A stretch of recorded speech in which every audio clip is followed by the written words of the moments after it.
Finally धूमधाम से शादी की तैयारियां शुरू हो चुकी हैं। बड़े जोशो खरोश से सारे बहुत मज़ा कर रहे हैं, नाच गाना कर रहे हैं और काफ़ी ज़्यादा एंजॉय कर रहे हैं। लेकिन वहाँ पर देखिए कि रंग में भंग डालने के लिए रमीना पहुंची है, क्योंकि वो जानती है कि इन सब चीज़ों से ही इस बेचारी फ़रत को दूर किया जा सकता है। जिस पर आप देखेंगे कि अपने ही तमाशे वहाँ पे शुरू कर देती है। सारा कुछ बहुत अच्छे तरीके से चल रहा होता है और बड़े ही अच्छे तरीके से सारा मसला हल हो रहा होता है। लेकिन जैसे ही वो वहाँ पर पहुँचती है तो बेचारी यानी फ़रत का दिल जो है वो फट जाता है और वो कहती है कि नहीं, मुझे बिल्कुल भी ये बात पसंद नहीं आई है।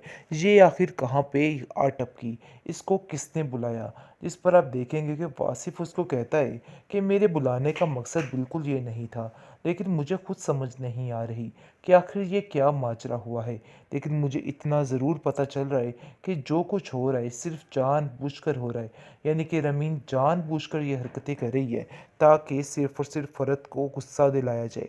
लेकिन आप देखेंगे कि दूसरी तरफ फूफी जान जो है वो समझ रही है इस चीज़ को कि क्या मसला जा रहा है, और वो इस मौके की नज़ाकत का फ़ायदा उठाते हुए रमीन से दोस्ती करने की कोशिश करती है और सोचती है और कहती है कि बस हमें ये मामले को रफ़ा दफ़ा करना है।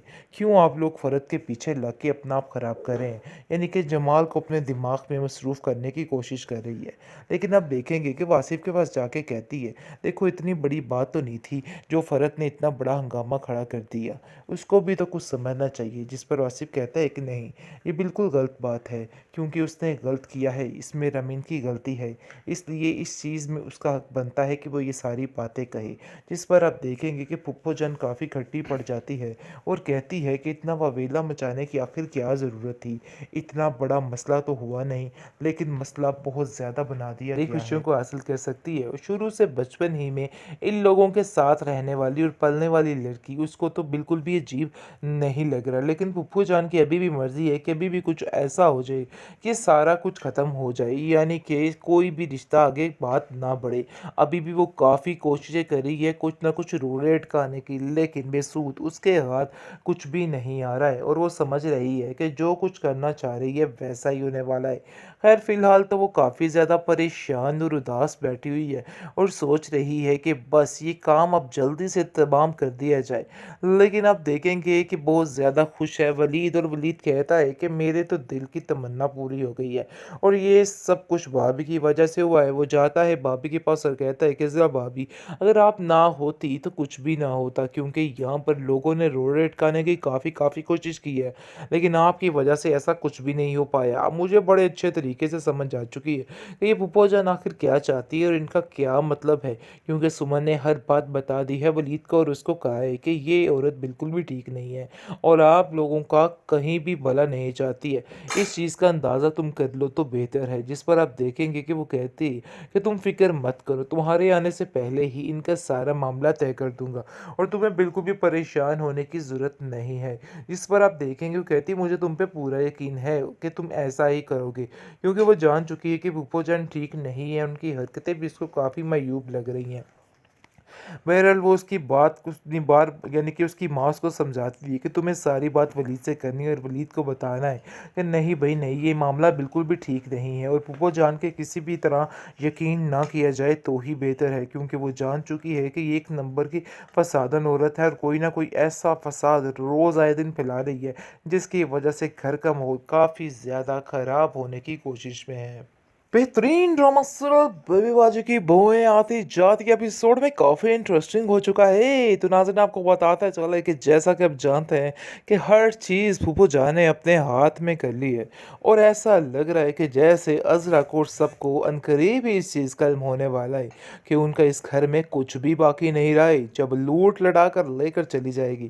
खैर डंके की चोट पे फूफो जान ये सारा कुछ कर रही है और मुख्तार साहब समझ रहे हैं कि नहीं भाई, हमारी फूफो जान हमारे घर की बड़ी हैं और कुछ भी कर सकती हैं। खैर बातें अब याद आएगी अज़रा की सबको, क्योंकि अज़रा कह के थक गई थी। सबको बता-बता के थक गई, अरे भई ये औरत ठीक नहीं है। सिर्फ़ एक महाज़ की खातिर आई है और सब कुछ लूटने की खातिर आई है। लेकिन कोई भी उसकी बात सुनने को तैयार नहीं था, और अब जाकर इस बात का बड़े अच्छे तरीके से अंदाज़ा होने वाला है मुख्तार को, कि उसकी बीवी जो कहती थी वो 16 आने ठीक था। खैर फ़िलहाल तो इनके पास पछताने के अलावा कुछ भी बाकी नहीं रहने वाला है, क्योंकि मुख्तार जो कि बेहद यकीन करता है अपनी फूफो जान पर, कहता है कि आपको मैं अपनी माँ का दर्जा देता हूँ और आप पर आंखें बंद करके यकीन करता हूँ। जिस पर आप देखेंगे कि फूफो कहती है, बेटा मैं भी आप लोगों के साथ इतना ही प्यार करती हूँ जितना आप लोग मुझसे करते हैं, और कभी भी आपको मैं कुछ गलत नहीं आप लोगों के साथ होने दूंगी। यानी कि आपकी हर चीज़ को संभाल के रखूंगी, कुछ ज़्यादा ही संभाल लिए फूफो जान ने हर चीज़ को। आप देखेंगे कि बहुत ज़्यादा फ़र्द परेशान है बेचारे अपने शोहर की वजह से। वो जानती तो है कि वो उससे बहुत प्यार करता है, लेकिन वो लड़की जो उसके अंदर आ जाती है बार-बार, इसकी वजह से उसका जीना मुहाल हो जाता है। लेकिन आप देखेंगे कि उसका शोहर उसको यकीन दिलाने की कोशिश करता है और कहता है कि तुम उसको लेके बिल्कुल भी फ़िक्रमंद मत हो, क्योंकि ऐसा कुछ भी नहीं है, वो तुम्हारी जगह कभी भी नहीं ले पाएगी। लेकिन बहुत ज़्यादा अब इस चीज़ का उसको इल्म हो चुका है कि दाल में कुछ काला ज़रूर है, जिसकी वजह से फ़रद बार-बार इस चीज़ को कह के थक चुकी है। खैर अब देखेंगे कि दूसरी तरफ काफ़ी ज़्यादा खुश है सुमन, क्योंकि वो जानती है कि इस घर में अपनी सारी खुशियों को हासिल कर सकती है, और शुरू से बचपन ही में इन लोगों के साथ रहने वाली और पलने वाली लड़की, उसको तो बिल्कुल भी अजीब नहीं लग रहा। लेकिन फूफू जान की अभी भी मर्ज़ी है कि अभी भी कुछ ऐसा हो जाए कि सारा कुछ ख़त्म हो जाए, यानी कि कोई भी रिश्ता आगे बात ना बढ़े। अभी भी वो काफ़ी कोशिशें कर रही है कुछ ना कुछ रूल अटकाने की, लेकिन बेसूद उसके हाथ कुछ भी नहीं आ रहा है, और वो समझ रही है कि जो कुछ करना चाह रही है वैसा ही होने वाला है। खैर फिलहाल तो वो काफ़ी ज़्यादा परेशान और उदास बैठी हुई है, और सोच रही है कि बस ये काम अब जल्दी से तमाम कर दिया जाए।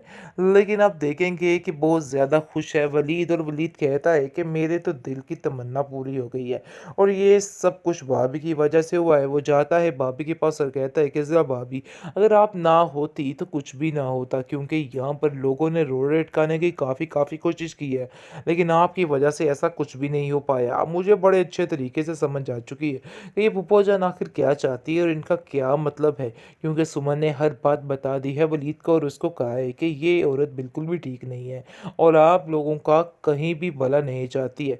इस चीज़ का अंदाज़ा तुम कर लो तो बेहतर है। जिस पर आप देखेंगे कि वो कहती है कि तुम फ़िक्र मत करो, तुम्हारे आने से पहले ही इनका सारा मामला तय कर दूँगा, और तुम्हें बिल्कुल भी परेशान होने की ज़रूरत नहीं है।